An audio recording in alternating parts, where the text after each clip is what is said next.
नमस्कार, बुलेटिन में आपका स्वागत है। आपके साथ मैं हूं जीनत सिद्दीकी। चले देखते हैं फटाफट अंदाज में खबरें।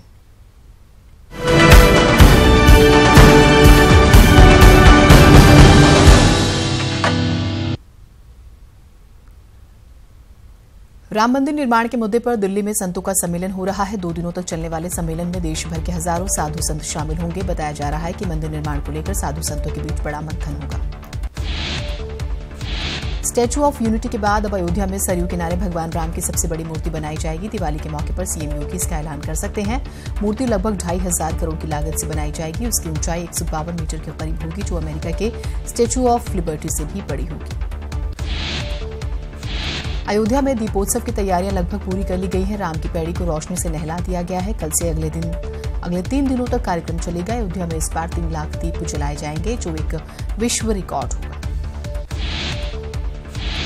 झांसी में मानक से नीचे का पानी और नकली पेठे के काले धंधे का भांडाफोड़ हुआ है। चौंकाने वाली बात यह है कि इस घटिया धंधे में रेलवे अधिकारी भी शामिल थे। आज एडीआरएम ने एक रेलवे अधिकारी के बंगले पर छापा मारा तो वहां बंगला नंबर C102 में बड़ी संख्या में ब्रांडेड की जगह खराब गुणवत्ता का पानी और खाद्य पदार्थ बरामद हुए। देश के 63% लोगों को प्रधानमंत्री मोदी पर भरोसा है। 50% की राय में मोदी दोबारा प्रधानमंत्री बने। ऑनलाइन सर्वे में आंकड़े सामने आए।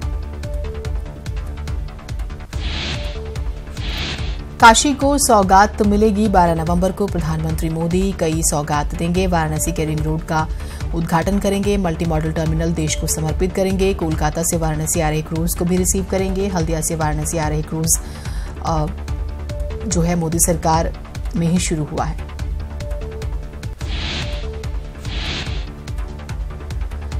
अमेरिका के मियामी एयरपोर्ट पर हमले की धमकी का मामला सामने आया है। यूपीएचएस ने उरई के उत्कर्ष द्विवेदी को गिरफ्तार किया। मेल के जरिए धमकी दी थी। वाराणसी में बीएचयू परिसर में एक बार फिर से छेड़छाड़ और मारपीट की घटना सामने आई है। इस घटना को अंजाम दिया है दबंग छात्रों ने ही। हालांकि ये मामला 1 नवंबर का है, लेकिन पीड़िता की शिकायत पर लंका थाने में केस दर्ज कर लिया गया है और पुलिस मामले की जांच में जुट गई है। बीजेपी के प्रदेश अध्यक्ष महेंद्र नाथ पांडे का दावा है कि दीपावली पर प्रदेश के लोगों को बड़ी खुशखबरी मिलेगी।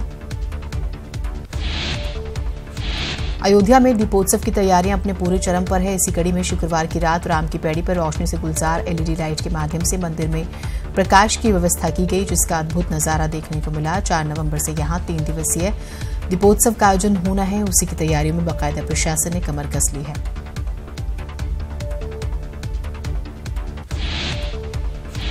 मुख्यमंत्री योगी आदित्यनाथ ने कल देर शाम राजस्थान के जालौर में पहुंचकर जनसभा को संबोधित किया। हालांकि उन्होंने भैरवनाथ अखाड़ा पहुंचकर गुरु गोरखनाथ की मूर्ति का अनावरण किया, जिसके बाद सीएम योगी ने सरूपुरा रोड पर एक धर्मशाला का उद्घाटन किया। मलकेश्वर मठ प्रांगण में एक धर्मसभा को संबोधित भी किया। योगी ने कहा कि वो 6 नवंबर को अयोध्या जाएंगे, जहां छोटी दीपावली पर भगवान राम पर जो एक भव्य कार्यक्रम का आयोजन हुआ है उसमें शरीक होंगे।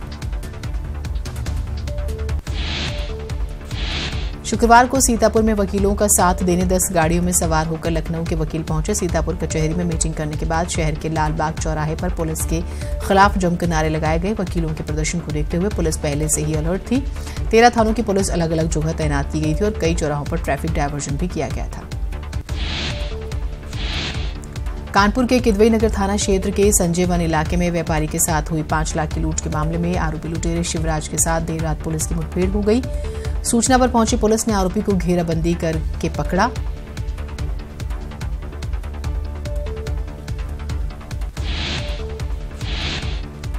मेरठ में दिल्ली पुलिस के कांस्टेबल सरबजीत की दिन दहाड़े हत्या में शामिल बदमाश को पुलिस ने गिरफ्तार कर लिया है। बदमाश का नाम आमिल उर्फ लाला बताया जा रहा है। रामपुर में मुशायरे के दौरान लोगों पर छज्जा गिर गया। इस हादसे में छज्जे पर खड़े बच्चे और महिला नीचे आ गए। इस हादसे में 6 लोग जख्मी हुए। हादसे के बाद नाराज भीड़ ने कार्यक्रम स्थल पर बवाल काटा। पुलिस ने काफी मशक्कत के बाद लोगों को शांत कराया। चित्रकूट में दुष्कर्म का शिकार हुई पीड़ित छात्रा का परिवार दबंगों की धमकी की वजह से घर छोड़ चुका है और करवी रेलवे स्टेशन पर शरण ले चुका है। राजापुर इलाके के पतौरा गांव की छात्रा को स्कूल जाने के दौरान एक शोधा कई दिनों से परेशान कर रहा था। शिकायत पुलिस में की गई, लेकिन कार्रवाई नहीं हुई, लिहाजा परिवार ने गांव छोड़ दिया। शाहजहांपुर में एक तरफ दीपावली की धूम मची हुई है तो वहीं दूसरी तरफ कार्तिक मास में भगवान श्री कृष्ण की धूम मची हुई है। राधा कृष्ण मंदिर की प्रभात फेरियों के जरिए भगवान श्री कृष्ण घर घर पहुंच रहे हैं, जहां संगीत में वातावरण की धूम मथुरा वृंदावन जैसी दिखाई दे रही है। उत्तराखंड के कई इलाकों में बारिश के बाद ठंड ने दस्तक दे दी है। केदारनाथ में भी बर्फबारी देखने को मिल रही है। केदारनाथ मंदिर के चारों तरफ बर्फ ही बर्फ दिखाई दे रही है। मौसम विभाग ने अगले 2 दिनों तक ऊंचाई वाले पहाड़ी इलाकों में बर्फबारी की चेतावनी जारी की है। 7 नवंबर को प्रधानमंत्री मोदी केदारनाथ आने वाले और 9 नवंबर को शीतकाल के लिए केदारनाथ के कपाट बंद होंगे। मेरठ में एक बाइक चोर को लोगों ने जमकर पीटा। पिटाई की तस्वीरें आप न्यूज 18 पर एक्सक्लूसिव देख सकते हैं। मेरठ के थाना लालकुर्ती क्षेत्र के वेस्टर्न कचहरी रोड पर एक चोर बाइक चुराते हुए रंगे हाथों पकड़ा गया। लोगों की माने तो चोर काफी देर से घात लगाए बैठा था। बरेली के मेंधाश हॉस्पिटल में एक किशोरी से सामूहिक दुष्कर्म का मामला सामने आया है, जहां आईसीयू में भर्ती किशोरी के साथ अस्पताल के कर्मचारी और 4 अन्य लोगों ने गैंगरेप की वारदात को अंजाम दिया। मामला सुभाष नगर थाना क्षेत्र का है। इधर सूचना पाकर मौके पर पहुंची पुलिस ने केस दर्ज कर मामले की जांच शुरू कर दी है। रोशनी के पर्व दीपावली में अभी भले ही थोड़ा समय बचा हो, लेकिन बाजारों में त्योहार की रौनक लगातार बढ़ रही है। 5 नवंबर को धनतेरस है और उसी दिन से दीपावली का 5 दिन का पर्व शुरू हो जाएगा। व्यापारी त्योहार की तैयारियां पहले से ही कर रहे हैं। सराफा, इलेक्ट्रॉनिक्स, फर्नीचर और मूर्तियों के बाजार सज गए हैं और अब व्यापारी ग्राहकों का इंतजार कर रहे हैं।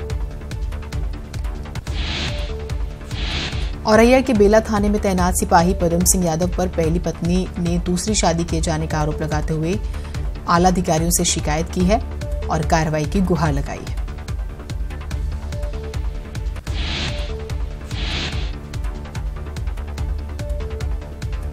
रामपुर में पहली बार ऐसा हुआ है कि पीडब्ल्यूडी गेस्ट हाउस को जगह जगह भगवा रंग में रंग दिया गया। प्रदेश के उप मुख्यमंत्री केशव प्रसाद मौर्य रामपुर में करोड़ों रुपए के मंडलीय योजनाओं के लोकार्पण और शिलान्यास कार्यक्रम में आ रहे हैं। उनके आने से पहले गेस्ट हाउस को जगह जगह भगवा रंग में रंगा गया। बीजेपी सरकार बनने के बाद पहली बार रामपुर आ रहे उप मुख्यमंत्री को खुश करने के लिए उनके विभाग के गेस्ट हाउस को भगवा रंग में रंगा गया।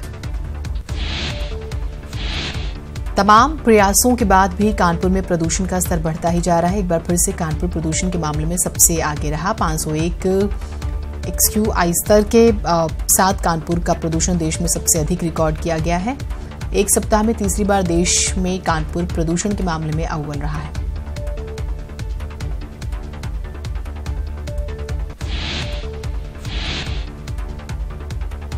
प्रतापगढ़ में एक बार फिर से स्वास्थ्य विभाग की संवेदनहीनता का मामला सामने आया है। एम्बुलेंस उपलब्ध नहीं होने की वजह से युवक के शव को अस्पताल से 2 किलोमीटर तक बाइक से ले जाना पड़ा। युवक की संदिग्ध परिस्थितियों में करंट लगने से मौत हुई थी। तस्वीर के सामने आने के बाद एम्बुलेंस सेवा पर भी सवाल उठ रहे हैं। बरेली में दीपावली और धनतेरस की तैयारियों के लिए शहर के बाजार पहले से ही तैयार हैं और अब पतंगबाजी के लिए दुकानें भी तैयार हो गई हैं। इस साल भी बरेली का मांझा सबसे ज्यादा डिमांड में है। बरेली का मांझा और लखनऊ की पतंगों का ये संगम आसमान में बस देखते ही बनता है। पिछले 50 सालों से पतंग उड़ाने की रीत चली आ रही है।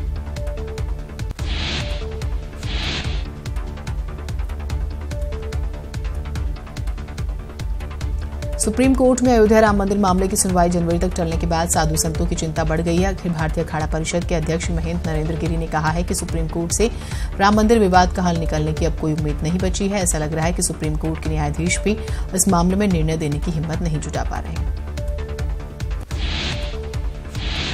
गाजियाबाद के कबीरनगर इलाके के वेब सिटी के पास चलती स्विफ्ट डिजायर कार में आग लग गई। आग लगते ही कार आग का गोला बन गई और किसी तरह ड्राइवर ने अपनी जान कूदकर बचाई। डिप्टी सीएम केशव प्रसाद मौर्य का कहना है कि अयोध्या में राम मंदिर बनेगा, लेकिन अभी मामला कोर्ट में है, इसलिए तारीख नहीं बता सकते। साथ ही उन्होंने इस मुद्दे को लेकर कांग्रेस अध्यक्ष राहुल गांधी और सपा अध्यक्ष अखिलेश यादव पर भी निशाना साधा और राम मंदिर निर्माण के मुद्दे पर उनकी राय पूछी।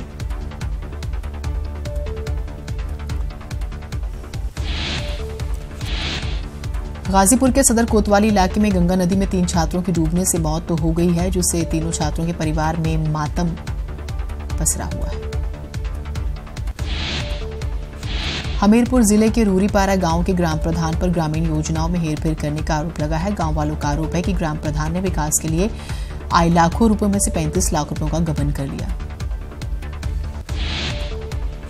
सीतापुर कचहरी में मीटिंग करने के बाद वकीलों ने शहर के लालबाग चौराहे पर पुलिस के खिलाफ जमकर नारेबाजी की। इस दौरान 13 थानों की पुलिस अलग अलग जगहों पर तैनात थी और कई चौराहों पर ट्रैफिक डायवर्शन भी किया गया।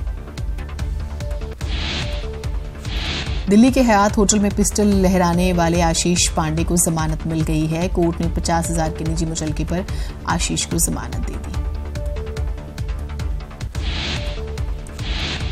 फिल्म अभिनेता आमिर खान समेत 3 के खिलाफ जौनपुर कोर्ट में परिवाद दायर किया गया है। दीवानी कोर्ट के अधिवक्ता चौधरी हंसराज ने फिल्म ठग्स ऑफ हिंदुस्तान के निर्माता निर्देशक और अभिनेता आमिर खान के खिलाफ जाति विशेष को अपमानित कर भावनाओं को ठेस पहुंचाने का आरोप लगाकर ACGM कोर्ट में वाद दायर किया। उत्तराखंड में फर्जी शिक्षक मामले की CBI जांच नहीं होगी। शासन ने CBI जांच की खबरों का खंडन करते हुए कहा है कि 6500 फर्जी शिक्षकों की नियुक्ति मामले की SIT जांच कर रही है। पर्यटन सचिव दिलीप जावलकर उत्तरकाशी के 2 दिवसीय दौरे पर हैं। बताया जा रहा है कि पर्यटकों के लिए नेलांग घाटी को 12 महीने खोलने की तैयारी की जा रही है। मोरी जखोल और हरकीदून क्षेत्र को भी विकसित करने की योजना है। दिवाली और निकाय चुनाव को लेकर बैठकों का दौर जारी है। अल्मोड़ा में SSP ने अधिकारियों के साथ बैठक की और जरूरी दिशा निर्देश दिए। निकाय चुनाव को लेकर प्रशासन ने कमर कस ली है। हरिद्वार में पुलिस की बड़ी कार्रवाई भी देखने को मिली। पुलिस ने छापेमारी में शराब का बड़ा जखीरा बरामद किया। वह शराब हरियाणा निर्मित बताई जा रही है।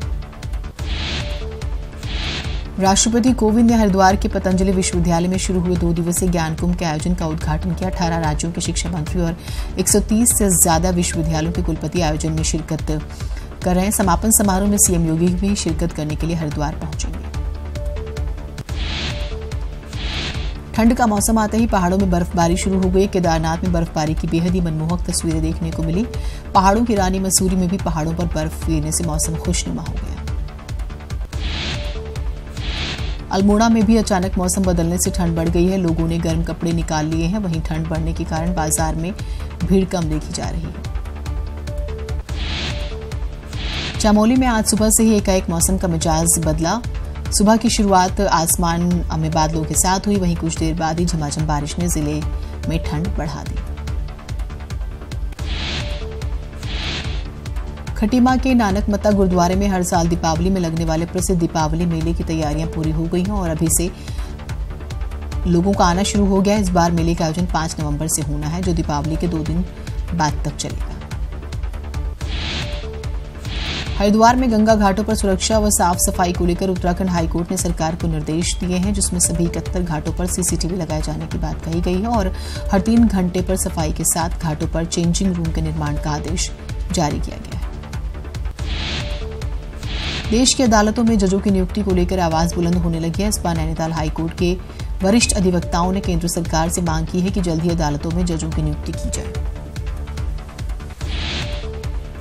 हिमालयी क्षेत्र में हुई बर्फबारी का असर चंपावत के पहाड़ी क्षेत्रों में दिखने को मिल रहा है। सुबह से आसमान में बादल छाए रहने से जहां लोगों को सूरज के दर्शन नहीं हुए, तो वहीं कोहरे की धुंध ने ठंड बढ़ा दी।